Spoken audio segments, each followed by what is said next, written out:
Ever since the change of ownership, it seems as with Roman Abramovich, the identity of Chelsea has left as well. Chelsea since then has spent over £1 billion on transfers, and they still fail to get results, and even fail to reach the top half of the leaderboard. But what is the reason for this massive collapse in Chelsea, and how can they fix it? Chelsea fans hold a special place for the Roman Abramovich era, which has brought them immense success in the form of numerous trophies.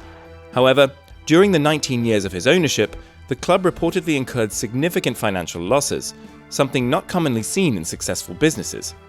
During this time, there was a consistent philosophy set by the owner. If a head coach or manager failed to secure a spot in the Champions League, they were swiftly replaced. This led to a sense of impatience, with coaches often appointed with grand visions and long-term plans, only to face the axe as soon as results turned unfavourable. This pattern occurred multiple times with coaches like ABB, Matteo, and even Ancelotti, who despite past successes, found themselves on shaky ground when results went south. It's a part of Chelsea's recent history that their fans have grown accustomed to. Success was expected, and coaches were held to high standards. It's worth noting that during Abramovich's ownership, the club acted swiftly to make changes before fans had the chance to turn against the coaches. Even in the case of less popular figures like Rafa Benitez and Maurizio Sarri, the fans' discontent was often directed towards the management rather than the coaches themselves. This contrasts with the current situation, where fans are showing their displeasure, and it stems from a sense of disconnect. Chelsea fans have been used to connecting with their coaches, regardless of their records. They supported Frank Lampard, even during his challenging spell as caretaker manager. The disconnect is not just about the football played on the field, but also the overall management and decision-making at the club. In essence, it's more about the fans' connection with the club, the management structure, and the coaches, which has made the current unrest more evident.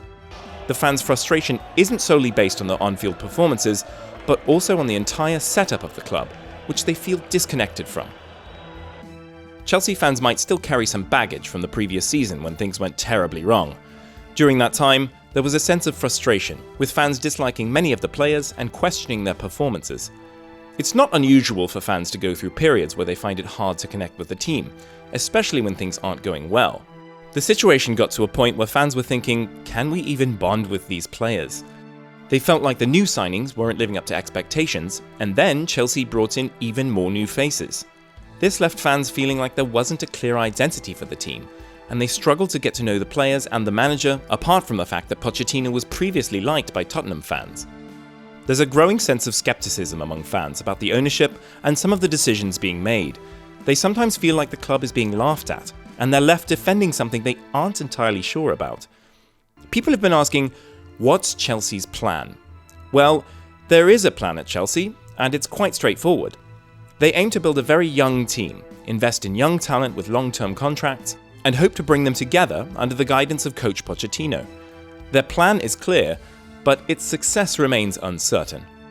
So when people question whether Chelsea has a plan, it's not about the clarity of the plan, but rather its effectiveness and whether it will work in the end. Chelsea's start to the 2023-2024 season has been quite terrible. Pochettino, the manager, has only won one match out of the first 5. This lone victory came against Luton at home.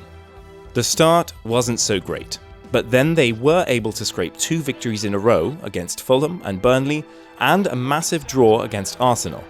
The issue at Chelsea isn't just about how much money they've spent in this transfer window, which is around £400 million.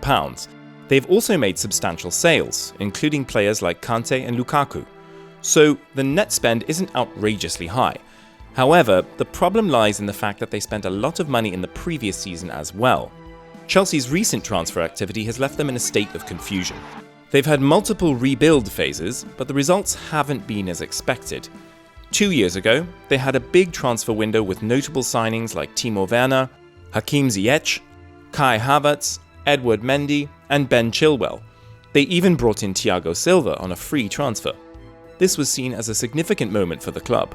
But in the 2021-2022 season, they only made 2 signings, with Romelu Lukaku being the most expensive one. This marked the beginning of a tough period.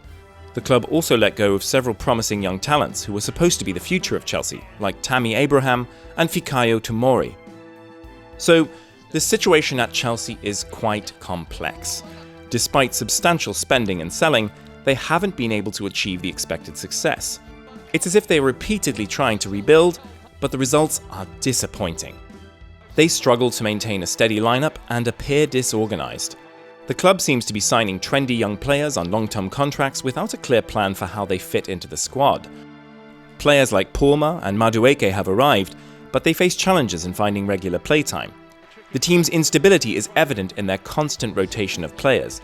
It's essential to have a stable foundation, but Chelsea's approach seems haphazard. Injuries have also plagued the team, and they've been unfortunate in this regard. However, the starting lineup is strong enough to compete successfully, even with the injuries. Amortization, a term often mentioned, highlights the contrast between long contracts for most of their players and the uncertainty of youth prospects. Offering young players extended deals can lead to a shift in their mentality, as they may feel they've already achieved success. This isn't ideal, as stability is lacking in the club. The instability, lack of leaders, and young players on extended contracts create a challenging environment for these talents. It's likely that many of the recent signings won't stay with the club for long, as Chelsea has a history of such turnover. And let's not even talk about the transfers. Chelsea's approach to signing players seems disorganised. They appear to be collecting trendy young talents, offering them long contracts, and hoping things work out later. It's unclear whether they have a tactical plan for these players, or if they're just signing them for the hype. The club's decisions contribute to the sense of chaos. For instance, they were close to selling Hakim Ziyech to PSG, but then he played in the next game for Chelsea. Similar confusion surrounds players like Conor Gallagher, who almost joined Tottenham but now captains Chelsea. This erratic approach reflects the lack of stability at the club. While some fans may be excited about the young signings, many of these players aren't getting enough playing time or scoring goals. This instability doesn't align with what's expected from a top-level club. Chelsea's spending has been significant, but the value of some of their purchases, like Caicedo, is questionable. Comparing these deals to someone like Jude Bellingham's, it's become clear they've overpaid. They've made a habit of signing players for large sums. Injuries have impacted Chelsea, but their starting lineup should still be competitive. The Premier League has become more competitive, and every club has money. While Chelsea isn't the only club spending heavily, they must still perform better. Chelsea's financial strategy involves signing many players to long contracts. This approach may create complacency among young players due to the financial security they gain early in their careers. This is a problem because top-level clubs need stability and leadership. The club's plan seems to hinge on time, hoping that these young players will eventually gel into a cohesive team. However, a billion-dollar investment in a year and a half doesn't align with a transitional phase. Consequences for spending irresponsibly should exist. Chelsea's approach risks leading to more chaos in football. Clubs should build teams with sound philosophies and accountability for their decisions. The club needs a clinical striker, and their issues won't be resolved unless they find one. Pochettino is a great coach. We've seen that in Tottenham, even though his time at PSG was questionable. That squad is mostly uncoachable due to the structure at the club, but nonetheless, Poch did a great job there. Question is, can he fix Chelsea? What are your thoughts on this? Can Chelsea find form, and can Pochettino make the best out of this squad and bring back the Chelsea identity? Let us know in the comments below.